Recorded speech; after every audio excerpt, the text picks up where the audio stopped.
अस्सलाम वालेकुम, कैसे उम्मीद करता हूँ खैरियत होंगे। अच्छा भाई, आज की वीडियो में आपको बहरिया टाउन के हालात क्या है इस वक्त, क्योंकि बहरिया टाउन के हालात के ऊपर बहुत दिनों के बात नहीं की हमने। इस वक्त हालात में थोड़ी सी तब्दीली नजर आई है। आपके सामने आज की ताज़ा तरीन सूरत हाल रखेंगे। वीडियो का आगाज करने से पहले आप सब दोस्तों से गुजारिश है कि यार अगर आप चैनल पे नए हो, चैनल को सब्सक्राइब कर लो यार। साकिब हमारा इंतजार कर रहा है, साकिब को रिसीव करेंगे। देखो ट्रैफिक सिग्नल्स को लोग फॉलो करते हैं। हाँ, फाइन हो या ना हो, फॉलो करना चाहिए। बहरहाल फाइन की वजह से ही ज्यादातर लोग फॉलो करते हैं। खैर, साकिब इंतजार कर रहा है, साकिब को रिसीव करते हैं और उसके बाद वीडियो का आगाज करते हैं।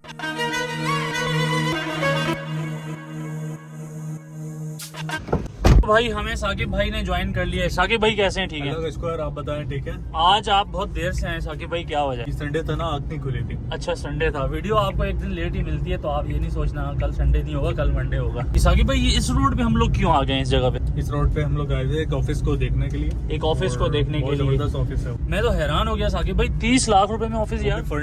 फर्निश्ड ऑफिस मेन जिना एवेन्यू पे यार, ये हालात हो गए हैं क्या? लेकिन फिर भी जिस बंदे ने यहाँ गेट के पास जिसकी रिहाइश है, तो उसके लिए तो बहुत अच्छा ऑप्शन है। उसके लिए रीजनेबल है। मुझे ये बताएं, अभी हम जा तो रहे हैं मिडवे, ठीक है जी। आज जैसे कि संडे का दिन है, मैं सवाल ये पूछ रहा था कि हालात खराब हैं, बहुत ज्यादा खराब हैं जी, ठीक है। हर बंदे को ये पता है। इवन कि आप किसी सेलर को कॉल करें या बायर को कॉल करें, यही आपके से जवाब आता है कि हालात बहुत खराब हैं। लेकिन मुझे एक बात समझ में नहीं आती, इन खराब हालात में जब आप कोई चीज बेचने जाते हैं, सही है, तो वो बहुत आसानी से बिक जाती है। रेट्स की बात मैं नहीं करूंगा, लेकिन अगर आप खरीदने जाते हैं तो आपको आपकी मर्जी की चीज नहीं मिलती। ये कहानी मैं समझ नहीं पा रहा हूँ इस टाइम पे। लेकिन साहिब भाई होता ही है कि बायर तो इतनी बड़ी सोसाइटी है, बायर तो है इसमें, ठीक है। ऐसा नहीं है कि अभी एक भी बायर नहीं है। नहीं साकिब, बीच में ऐसा टाइम आया था बायर्स बिल्कुल नहीं थे, लेकिन आज की मार्केट की बात कर रहा हूँ कि आज की मार्केट में आप देखें तो बायर्स मौजूद हैं। कौन से बायर हैं? बताया, अब डिपेंड करता है वो कौन से हो। लास्ट जो मुझे समझ आया वो 125 स्क्वायर यार्ड के जो प्लॉट है। हाँ, उसके अलावा बायर जो हैं वो मैं ख्याल लो प्राइस में का, बिल्कुल ऐसे ही, ठीक है। अगर मार्केट 40 लाख की है तो बायर 35-36 लाख रुपए का है। लेकिन इसके अलावा भी जो है ना, आप अगर बहरिया ग्रीन देखें साजिद भाई, जी, वो तो आपको 9-10 लाख रुपए में, 11-12 लाख रुपए में अच्छी लोकेशन पे प्लॉट बहरिया ग्रीन्स का प्लॉट 9-10-12 लाख रुपए में मिल जाता है। 9-10 या 12 में डिपेंड करता है लोकेशन के ऊपर। लोकेशन पे डिपेंड करता है ऑन ग्राउंड है या नहीं है। अच्छा प्लॉट 12 लाख का, और कम से कम आप आ जाएंगे 8-9 लाख रुपए। तो वकास भाई हमें लेकर जाएंगे बहरिया हाइट्स। वकास भाई कैसे हैं? बहुत अरसे बाद, लॉन्ग टाइम नो सीन, किधर गायब हैं? लोगों ने बोला भाई वो शाह साहब होते थे आपके साथ, वो कहाँ गए? बस बहरिया में। अच्छा, बहरिया में ही है। क्या हालात हैं बहरिया के? हालात अच्छे हैं? हाँ, थोड़े से बेहतर हो। जिम अच्छा चल रहा है सर? अल्लाह का शुक्र, जिम में अच्छा रिस्पॉन्स है। बहुत अच्छा। बहरिया हाइट्स लेकर जाएं फिर आप फटाफट से।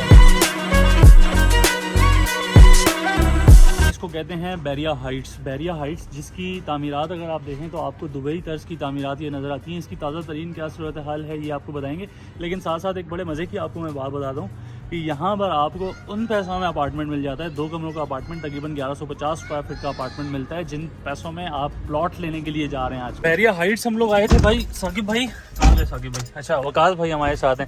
वकास भाई, क्या हालात हैं बहरिया हाइट्स के? मैंने सुना है कि प्लॉट्स के रेट में यहाँ पे अपार्टमेंट मिल जाता है। तो इस टाइम पे जो साकिब भाई आपने भी विजिट किया है यहाँ पे, जो अपार्टमेंट है तकरीबन क्या 60-62 लाख रुपए में 2 कमरों का अपार्टमेंट यहाँ मिल जाता है? जी बिल्कुल मिल जाता है, लेकिन विदाउट की मिलता है। विदाउट की मिलता है, और वो मतलब रेडी भी नहीं होगी, वो बिल्डिंग मतलब प्रॉपर रेडी नहीं होगी। अच्छा, अंडर कंस्ट्रक्ट है। तो यहाँ पे रिहाइश को किस तरह देखते हैं? यहाँ पे अगर कोई रेंट पे यहाँ मूव होना चाहे तो क्या हालात है? ये आप दिखाए ना, गाड़ियाँ ये लोगों की हैं, जो पार्किंग है। बिल्कुल, यहाँ पे लोग रहते हैं, ये लोग रह रहे हैं। बिल्कुल यहाँ लोग रह रहे हैं। मेरा ख्याल है 20-25 हजार रुपए में रेंट पे भी मिल जाता है। बिल्कुल इजीली मिल जाता है। इसकी खास बात आप लोगों को मैं बताता हूँ। इसकी खास बात ये है कि यहाँ पर अगर आपकी रिहाइश है तो आप अगर अपने अपार्टमेंट से नीचे उतरेंगे तो ये आप देखना, ये नीचे जो शॉप्स है ना, यहीं से आप अपने लिए जो जरूरत है जिंदगी की तमाम चीजें वो आपको बआसानी मिल जाती है। तो मतलब आपको दूर नहीं जाना पड़ेगा, ये खास बात है। बीच में पार्क मिल जाता है, और जो इनर अपार्टमेंट है उसके सामने भी पार्क आपको नजर आता है। मतलब पार्क के लिए भी आपको दूर नहीं जाना पड़ेगा। A few moments later. अच्छा, तो इस वक्त हम बहरिया हाइट्स से निकल कर आ चुके हैं। बहरिया हाइट्स के भी हालात इस वक्त आपके सामने है। साकिब भाई, मिडवे में इस वक्त हम मौजूद हैं। ऑफिसेज की बात करेंगे। यहाँ पे ऑफिसेज में लोग अपना कारोबार चला रहे हैं। क्या रेट आ चुका है? मैंने सुना है कोई 6-6.5 हजार पर स्क्वायर फीट का रेट आ चुका है यहाँ। जी बिल्कुल ऐसा ही है। आप अगर ऊपर फ्लोर्स पे जाते हैं तो 6-6.5 हजार रुपए पर स्क्वायर फीट का रेट आपको मिलता है। ठीक है। डिफरेंट साइजेस के ऑफिसेज यहाँ पे आपको मिलते हैं। लोकेशन पे डिपेंड करता था पहले, ठीक है। लोकेशन पे कोई डिपेंड नहीं करता, चाहे हेड ऑफिस फेसिंग आपकी बिल्डिंग हो या फिर इनर हो, कोई भी बिल्डिंग हो आपकी, तो वहाँ पे आपको तकरीबन स्क्वायर फीट जो रेट चलता है मिल रहा है वो यही है। अच्छा। हाँ, अगर आप बुकिंग पे जाएंगे तो वो आपको कॉस्टली मिलेगा। ठीक है। इसके अलावा जैसे पहले क्या होता था, मिडवे की अगर मैं बात करूं, आज की वीडियो मैं ना ओवरऑल बना रहा हूं ताकि आपको हालात से आगाही दे सके हम कि क्या हालात चल रहे हैं इस वक्त। बिल्कुल। अच्छा, आज से पहले क्या होता था कि मिडवे के बारे में ये बताया जाता था कि मिडवे में आपको जो फूड आइटम्स हैं जैसे रेस्टोरेंट्स वगैरह जो है ना वो बहुत ज्यादा चलते हैं। लेकिन अभी की अगर हम बात करें साकिब, इस टाइम पे कुछ इतना खास रिस्पॉन्स मिडवे में नजर नहीं आता। बिल्कुल ऐसे ही है, आप सही कह रहे हैं। वो इसलिए नहीं आता क्योंकि यहाँ पे कारोबार वगैरह जो है वो नहीं है, जिसकी वजह से यहाँ पे जो फूड आइटम्स चलते थे पहले अब वो नहीं चलते। गिने चुने गिनती के 2 से 3 फूड रेस्टोरेंट्स यहाँ पे रह गए हैं बस। इसकी एक वजह ये भी मुझे लगती है साकिब, जैसे टेने में आप जाएं तो वहाँ पे प्रॉपर एक पूरा वो कमर्शियल जोन आबाद हो चुका है जी। इसके अलावा अगर आप जो नियरेस्ट गेट के जो प्रीसेंट्स हैं वहाँ पे आप देखते हैं, तो अब यहाँ पे आप देखें ना, ये आपको जो है ना ये हालात हो गए। ठीक है, तो अब नजर नहीं आया सर, ये रहा आया, कैसे नहीं आया, ये हालात है। तो मैं ये कह रहा हूँ कि जो शुरू वाले प्रीसेंट्स हैं वो चैनक और वो वाली जो जगह है हॉस्पिटल के सामने, वहाँ पे रेस्टोरेंट्स वगैरह बन गए हैं। तो अब लोग इतने दूर क्यों आए? आपको पता है पेट्रोल महंगा है। अगर मैं समझता हूँ कि मिडवे दोबारा से तभी आबाद होगा जब ये रियल एस्टेट का काम चलेगा। क्या कहते हैं? डेफिनेटली, क्योंकि ये कमर्शियल हब है, यहाँ पे ऑफिसेज ही अलाउ है। यहाँ पे रेजिडेंशियल अपार्टमेंट तो है नहीं कि लोग आके यहाँ पे रहना शुरू करेंगे। तो यहाँ के जो नीचे कारोबार है कमर्शियल है वो चलेंगे। ठीक है।